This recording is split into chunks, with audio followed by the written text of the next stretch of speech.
Hello,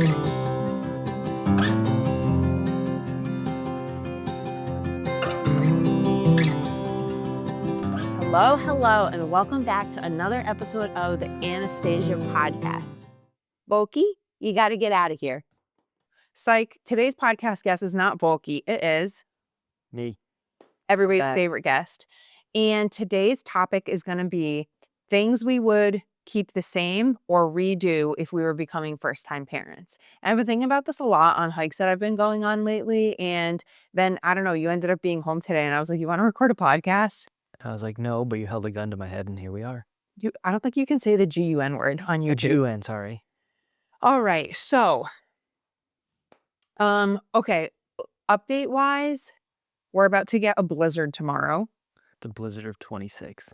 And we're doing really good prep for it. I have an idea for a really funny reel because Matt, like this morning after working literally a double yesterday and overnight, like goes to the gas station this morning to make sure he got backup diesel and backup gasoline for like all of our equipment. And got the snowblower ready yesterday. Got the tractor ready yesterday. All the things. Made sure like all of the like handheld things that we need are all out. And made trails for the dog with the snowblower. Yeah, he like pre-did some stuff in the yard just so we can kind of follow that path. And like I prepped by making cookie dough.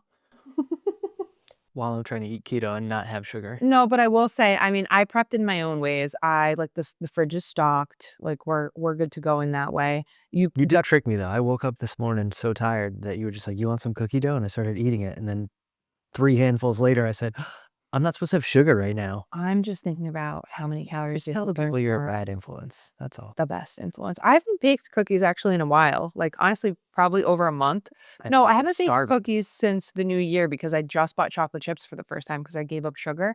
And I will say, like, gave up sugar. Yeah, I mean, I have sugar in my coffee now, but it's kind of nice when there's not big treats around the house, but it was great because I've been making this bean dip that I'm going to be posting a recipe for because I finally filmed everything yesterday. Magnolia napped for 3 hours, but today our neighbor was hiking his dog and we caught him at the end of the hike and I ran out. She's out the window with her binoculars. Watching him walk through the trails. The part of the counter that I like cook on faces the side yard window and I literally saw them start the hike and then I was like, all right, that's about an hour. And then we saw them coming back up. So I like packaged up some cookie dough and some of that bean dip. And it's just nice to be a good neighbor. The sweatshirt is like very unflattering for filming, but I really don't feel like changing. I was very cold. Shout out to Jen. Oh yeah, shout out to Jen Nelson for getting this for me. It's like, it's meant to be basically, what are those, the Snuggies? It's like a Snuggie size sweatshirt. It's like, goes past like my butt. It's definitely a home sweatshirt. Whenever I wear it out in public, all the TikTokers, all the youth are like, is that the comfy sweatshirt? And I'm like, yes, what is that?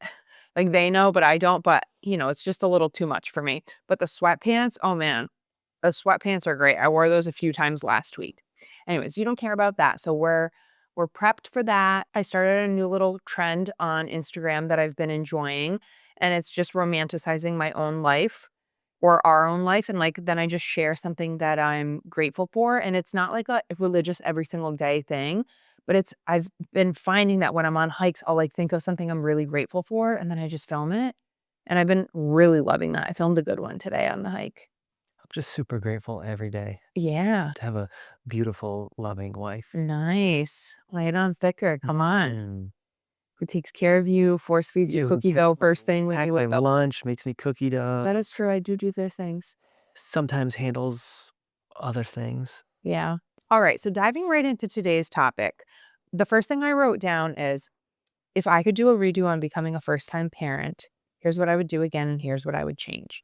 I would keep the age that I had in Magnolia. Although hard, I appreciated it deeply. I think like you and I spent so much over the past year being like, oh my God, like, should we have waited? Should we have done it later? Like, should we have just had kids in our 20s? And I think I'm really at the spot that like we had Magnolia, like perfect timing. I think if we had kids in our 20s, we would be F-worded right now. Why? Because we would just keep them coming. No. About selling kids. No. If we started back then and yeah. I'm like, why? I don't know. Maybe we'd be people with like 5 kids. I don't think so. We'd have a minivan. Do you know what I thought about? I wonder if we had kids earlier, if like, I don't know how that would have been like on our marriage, because I think so much of our 20s was building, and I think we've always had a good foundation, but I don't know if it would have had the same, like, gravity, like, having kids was so big. Would it have just been crazier? Would have been way crazier, but, like, you're resilient when you're in your 20s, you just make it happen. That's true. You did say when we were trying to film the one-year update, you said you would have waited till your 40s. Yeah. Well, if I could pause time, I would wait until my 40s. Pause it for, like, 10 years and then restart it again. And I would be in my 40s, but I would still be in my 30s. Exactly. I don't know, like, what were we just talking about yesterday? Was it a TV show or was it this morning about, like, people who don't have kids? I think it was this morning. I don't even everything blurs together, but I'm like, "That's sad to me." I'm like, "Oh, what 1.5 years later, I'm singing a completely different tune." Mhm. And I don't know, it's just so many things, but honestly, I feel like we had her at a good age and just still going through, like, all the kids' age gaps and all those things. I would have given myself permission to let go about thinking about, like, the pressure of kids' ages, just let it go and just be more mindful, I guess, of taking it day by day with Magnolia because all that stuff comes. Even, like, 6 months to a year, we were like, "All right, we're gonna wait 3 years," and just things just change. Well, first it was like, "We'll revisit it at 1, we'll revisit it at 2," and it just your brain just changed so much, and We're living in chaos, let's just start pushing them out. yeah, dude, how old is she now? 14 months? Like, she's 1, Yeah. she's in the beginning part of 1. It's, like, so different and it's so fun. Like, that first year is hard, and I think part of Still not easy, don't go lying to I people. that's not what I'm saying, but it's, like, fun, like, I have a challenging day with her, but Mm. then I'm still texting you at night, and I'm like, "Oh my god, I love her so much." She was so funny today, like, this morning, she hit me. I was like I'm just, like, looking at this tiny person. I call I call her Lil Noli Big Feelings, and she backs away, and she, like, thinks she's making space for me, and she, like, doesn't know how to talk, so she's so expressive with her face, and she's just like and she was really frustrated because she couldn't get lotion out of a lotion, like, squeeze thing, which is something that your parents taught her and then, like, regretted teaching her and kind of have gone back on it because she became a lotion addict. Now she's Literally, like, she doesn't know how to smell, she's trying to eat it, she's like, her hands are always have that, like, slime of puts lotion lotion on. on and then looks at you like, "More, Yeah. like, more, more." So today she was getting frustrated, and she knows how to open the caps and unscrew them, so she was, like, getting frustrated, she couldn't squeeze it all the way out, so I put some on me, and she was frustrated, I was like, "Okay, I'll put some on you," and I don't know what she wanted, but I was like, "Alright," I had 2 things of lotion on here, I was like, "Come get it." She come gets it, and she just hits me and then runs away, and I'm like, "Okay, that was so She is funny." my daughter, Yes, but I'm like, "Okay, first of all, where did she learn that?" not from me. But I also don't think she learned that. She just only has such It's limited capacities to express herself that it just finds its way baked into out. her DNA, though. Probably actually from me and my Her siblings. mom is an expressive person who likes to use her hands to get her point across. Yeah, but I don't know. I just love it because you're realizing that now they're at this age where like you get to communicate and they're communicating back to you in another like capacity and it's only going to go up from here. And I will say I hear from parents all the time like, "Oh, it gets so much better when they're 2 and 3 because they can actually tell you what they need." And it's like, "All right, Right that'll be now, great." she's at the, point and grunt stage. I feel like she's been doing that for a while. Yeah, but she's, like, serious about it now. I mean, you and And her. then, like, if you don't do the right thing, she'll tell you.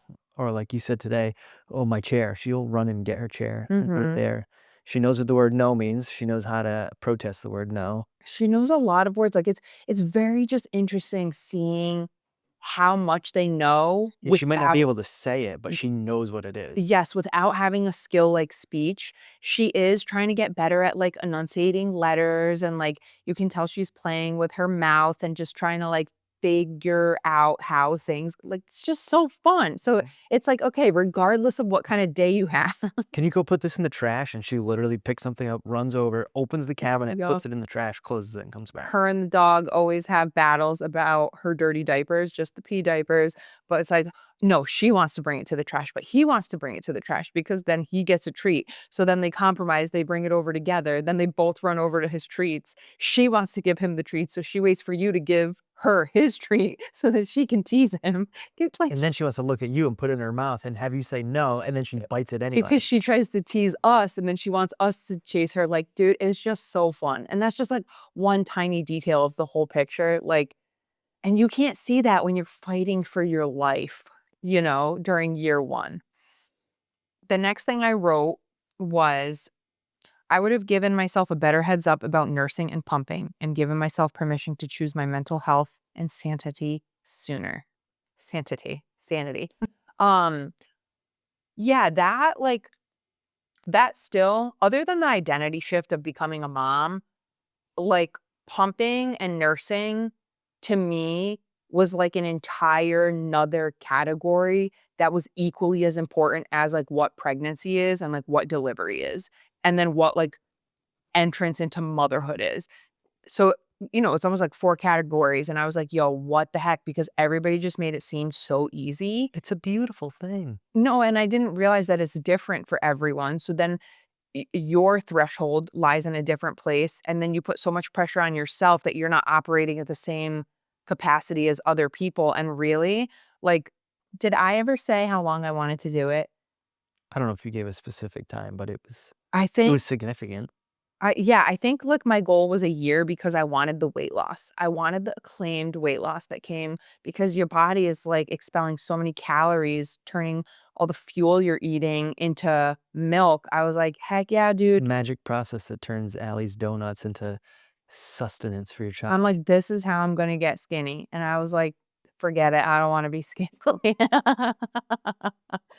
It's not that. It's just challenging, and then it's such a continued, like, thing of your body is not your own, and I we agreed on 3 months, and you supported me to that point. We made it to 4.5 months, but for me, it was like we really wanted her immune system to have what it needed. Like, they say the first 3 months are the most crucial, and again, like, there is such a level where, like, I'm jealous is the wrong word because I don't mean jealous in, like, an ugly way, but I'm, like, jealous of the women that are like, "Nope, not even trying, I'm just doing formula," because I know the mental freedom that comes with that, while everything else that becoming a first or just not even a first-time mom, a mom is entailed with that, and, like, I literally say with, like, a future kid, 3 months is gonna be my hard cut time because of you have to factor in the reality of your life, which I wasn't doing. Like, everything was so new and you're grappling for understanding and you're just trying to make sense of everything going on. And just the nature of our lives, no. Literally no. The fact that they tell you at the hospital to do it like every 2 to 3 hours and through the night, like, are these people out of their effing minds? And I get it. It's to establish it. Nope. Nope, I did it to my own tune, I did it all the hours that I did it, I got a good supply, I made it but it still hurt. To be fair, if there's a set of rules, you're gonna break them. Yeah, because rules like that, that's the other Not thing. just those rules, any Right, no, but see, rules like that are so stupid because they're what make you go insane because you think you should be doing all these things, and if it's not exactly perfect, then you're failing. Like, we read how many books on sleep training her, and then it was making me neurotic and insane that she wasn't sleeping, and until one of my friends was just like, "Motherhood is hard, like, having an infant is hard, a newborn is hard, and then if you get a kid that doesn't sleep, it's exponentially harder, and it's a completely different experience." And the day I gave myself permission to be like, "She's just not a good sleeper," my life got a lot easier because my expectation of her changed, and that expectation came from reading the books and trying to follow their rules. I printed out all these PDFs, I tracked all her, like, hour like, cycles, little routines, like, yes, you, like, draw, like, what is the word I'm looking for? You draw not parallels, but, like, you find a inferences. flow, yeah, of, like, "Oh, okay, this is kind of the routine that she's on," but she just is her own little person too, and she probably has low pain tolerance like me, so when the year she spent essentially teething or, like, 9 months was horrible. She's also just a wiggly sleeper like you in general, Mhm. and she likes to sleep, like, hugging things like you. Yeah, the sleep sacks and all that crap too. Again, like the expectations of we bought everything. We bought like the flying squirrel suits. We bought sleep sacks. We bought the straight jackets. You know what Like, she sleeps just put with? weights on her hands. No, and no, we never did that. I wanted to. Yeah, that would have been too dangerous, but we did, like you did put foam on the sides of her crib, remember, like, of her mattress to make the mattress a little bit, like, concave Concave. so she couldn't, like, roll when she first started to roll, but Magnolia, like, you will instinctively, as the parent, figure it out. And Magnolia sleeps in fleece onesies in the winter, regular pajamas not in the winter. She has a blanket in her crib. She uses it if she wants. And there's never a shortage of 3 stuffed animals in there and a pillow. Don't judge us. We know it's illegal. It's not illegal. And we got like a bougie baby pillow, like the Dream Cloud one, which is like 4 times. It's like a real pillow. It's not like that thin garbage that they sell out there. Is there any that you would like to add? I would change my expectation of what I was going to be able to do when I was out on paternity leave because I suffered with some serious depression afterwards because I couldn't get anything done. And I built up this whole thing. Like, I've never had that much time away from work. And I knew, like, okay, I'm going to have a solid 2 months away from work. I'm going to buy an Airstream and strip it. I literally was gonna say, And do you remember what we thought we were gonna do? I had like all these big plans. I'm like, she's gonna be home with the baby. She's gonna be breastfeeding every hour of the day, sleeping 12 hours a night, and I'm just gonna be outside like working on Who's gonna projects. be sleeping 12 hours a night? You and the baby. Oh. Yeah, you guys were gonna sleep like angels, and I was just gonna be so well rested, and I'd have like 16 hours a day to work on whatever I really needed to get done. And I got 0 things done, so I that was tough. I actually forgot about that. That was one of the hardest things. And I feel like there's a lot of things that I would go back and, like, warn myself about and, like, give myself permission to just let go because even, like, 6 months in, it was still extremely hard not having, like I'm also not I'm not a home person. Like, if I'm at home, I wanna be doing a project, and if Mhm. I'm at home doing nothing, I wanna get out of the house and go do something, and you didn't wanna go anywhere because you're breastfeeding and all this other stuff, and it killed me to, like I didn't care if it was to go to Lowe's and just walk up and down the aisles to look at things or, like, get in the car and just drive around to see what the outside world looks like. I went insane because I had an expectation I was gonna be able to do all these things, and I couldn't. And that killed me. And the other thing is if I could go back in time, I would have saved up, like, way more money before this whole thing started so that that wasn't even on my mind to think about any financial pressures, Mm. and I could have just spent more time Just enjoying the calmness of just being at home. you know what, though? That's, like, the gift of the first one. It's, like, all these things that you would, like, do differently if you could do it again, but the first one is the teacher Mm. because the second kid, you also learn, like, financially, it's like we always say this, like, "Oh, we wish that we ended up in this place, like, we wish we had this, we wish we were here, we wish we were at this level," whatever, and to some, like, degree, you just have to accept reality and just let yourself be present in what is going on, which I think we Without did. losing sight of your dreams and aspirations. Yes, because, like, now I think being a year into it we really do see how you, like, start to get a little bit of freedom back, and it really is, like, that first year is pouring into this baby so much, it's about the baby. Like, it's the mom and the baby, and it's learning rhythms of the family and dynamics, and you are just you're just learning, and you are surviving, but, like, you have way more freedom now than you did in those beginning times because one, we work as a team, but also if something is like important and needs to get done, it gets done. Even back then it did. It was kind of like by default, I said this for months, like you're gonna have to run for the both of us. Like any projects, propelling anything forward, you had to do it for the both of us because it wasn't my time. And that was not from a place of like, I don't want to do this. I wanted nothing more than to have a taste of my old life. But it was, like, the hardest pill I had to swallow of, like, it is not my time for that because my kid needs me, like, my child needs a present mom Mhm. who cares for her and tends for her and is there to meet her needs, and it's just, like it was hard. I totally forgot about that, it was hard. I also, though, did a much better job, I think because I'm the mom, of just accepting that it was my season to be home, And, like, when you would, like, wanna go places and stuff like that, like, I was like, "Listen, we worked so hard to have this house, like, can we just enjoy the house for once, and just be home?" And That's not how my brain is wired, though. neither was mine because we were always doing stuff, but it was, like, an acceptance for me. But now, like, with her getting older too, I'm like, "Oh, I can't wait for this spring and this summer when she can, like, go outside with us and we can, like, work in the yard together." I remember one of the days that your mom took her, we literally did yard cleanup for the whole day, and we were both high.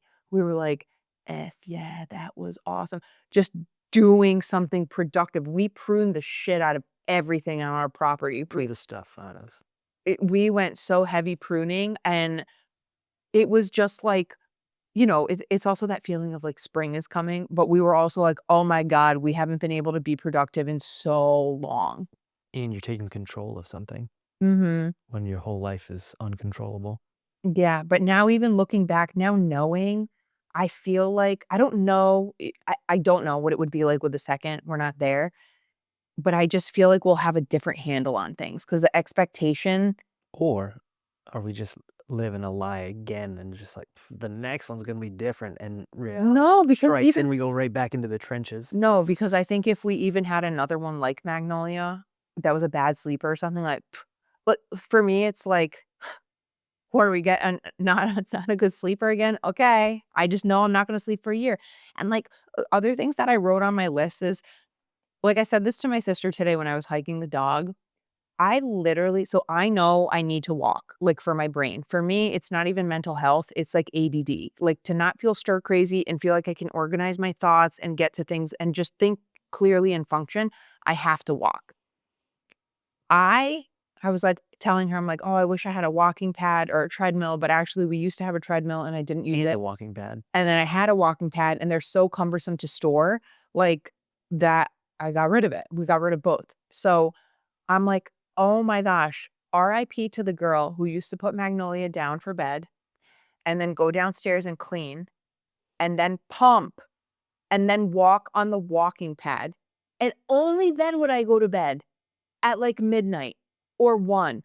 That chick is insane. You know what I do now? I put Magnolia down, I immediately walk to our bathroom, I wash off my makeup, I shower if I need to, I get in my pajamas, I go do a little zoom zoom downstairs. "Oh, does the dishwasher need to be unloaded of clean dishes? Alright, let me just reload it with dirty dishes, start it." Like, I clean now with Magnolia. We put her toys away together before we go upstairs and do bath time. Like, the system Doing the has dishes been. with her sucks. Yeah, well, honestly, a tiny bit better. There was, like, a month to 2 months where it's, like, the first thing she did is grab She knives. literally grabs knives and then holds them, like, sharp side down and, like, runs at them laughing, like, And she's fast too, like, you'll think you're just quickly opening the thing just to grab stuff, and she's there, like, it's like Chucky. You're like, "Whoa, how'd you get here so But she fast?" doesn't focus on anything but sharp Mhm. knives. Like, she doesn't wanna grab a spatula, she doesn't wanna grab a spoon. I know, She but grabs, like, it's like a little fork with these sharp little tines or, like, a butcher knife. a little fork that looks like Poseidon's, Trident, yeah, and then,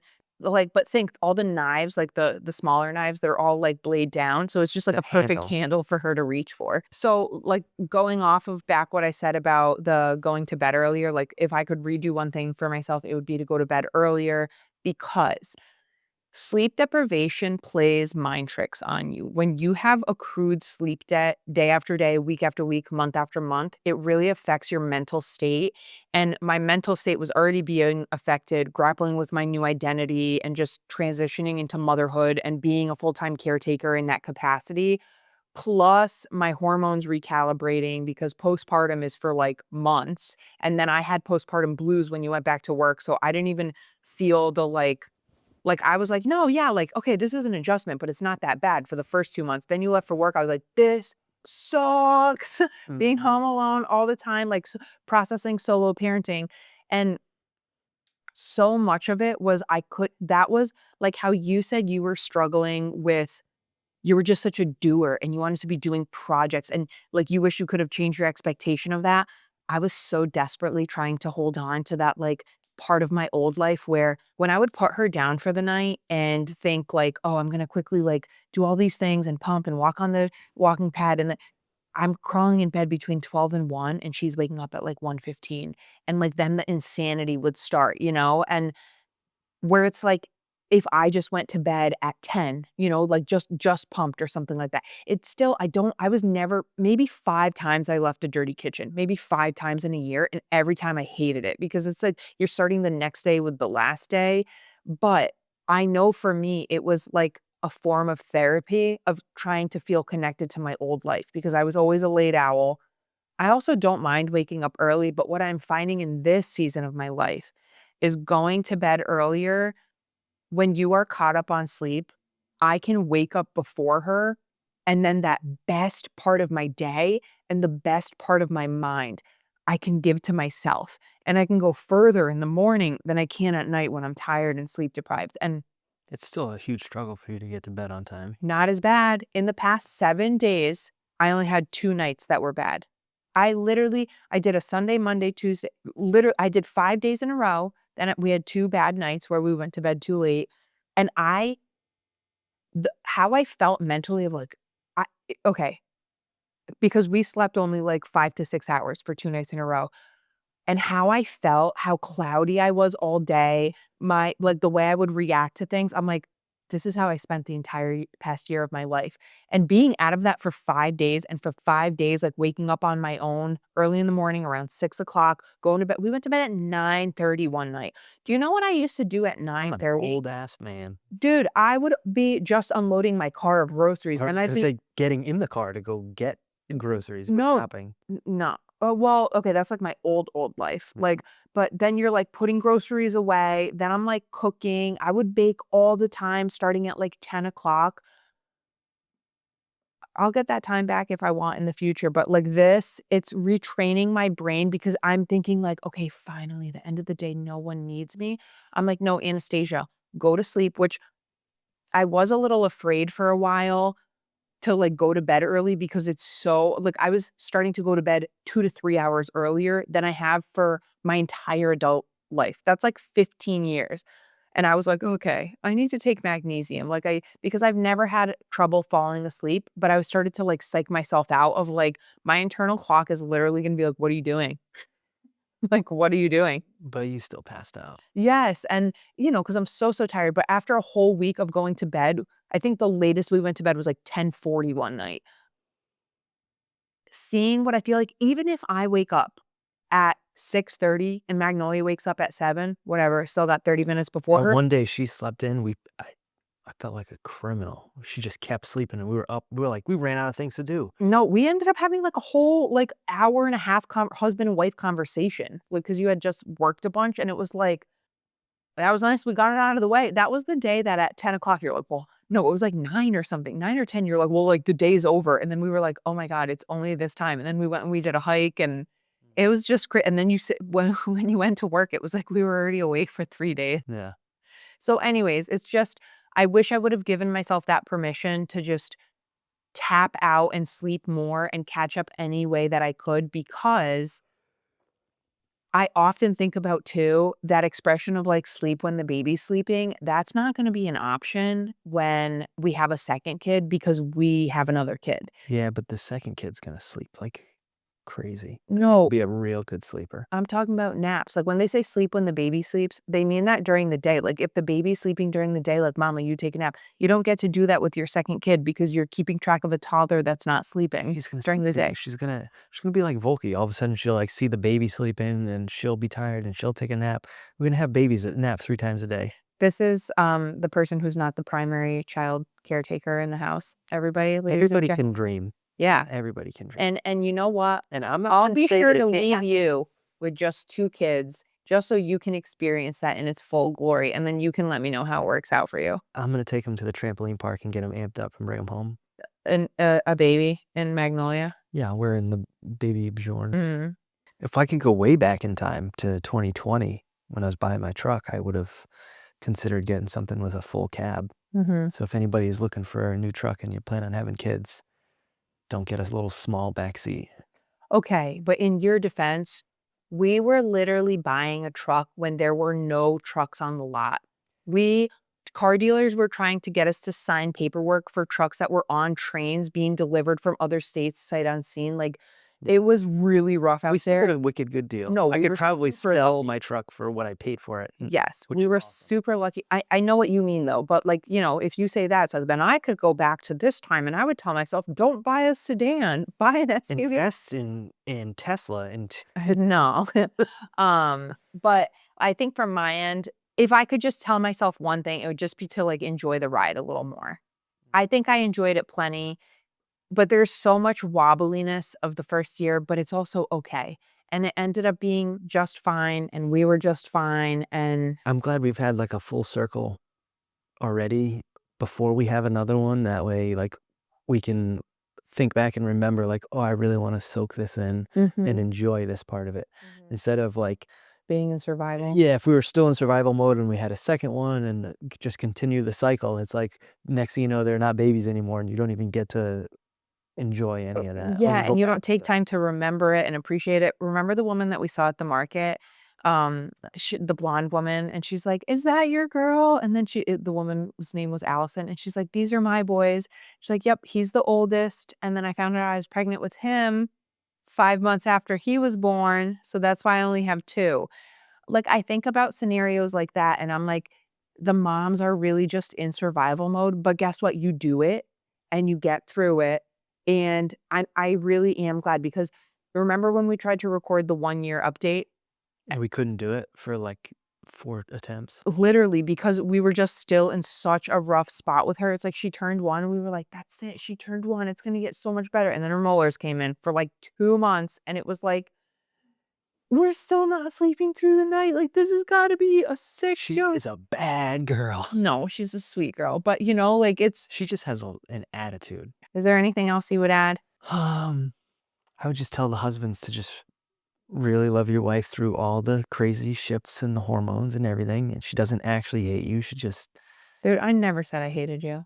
no, but you acted like it. No, but you did say you would M-word me. Yes, you've made multiple threats. I know they're all empty, but and I could take you if you really came at me. Uh-huh. But yeah, I don't know. Craziness comes and goes, but at the end of the day, there's nothing more beautiful than having a loving family. Mhm. And it's so And fun. just be careful because it's addicting. It is. You might end up having too many. Yeah. You might not know when to put the brakes on. We might have 7 kids, I don't know. Been looking at Sprinter vans lately. Alright. Anyways, thank you guys so much for tuning in to this week's episode, having everybody's favorite guest back. Please like, share, and subscribe, and we will see you all next week. Adios. Bye.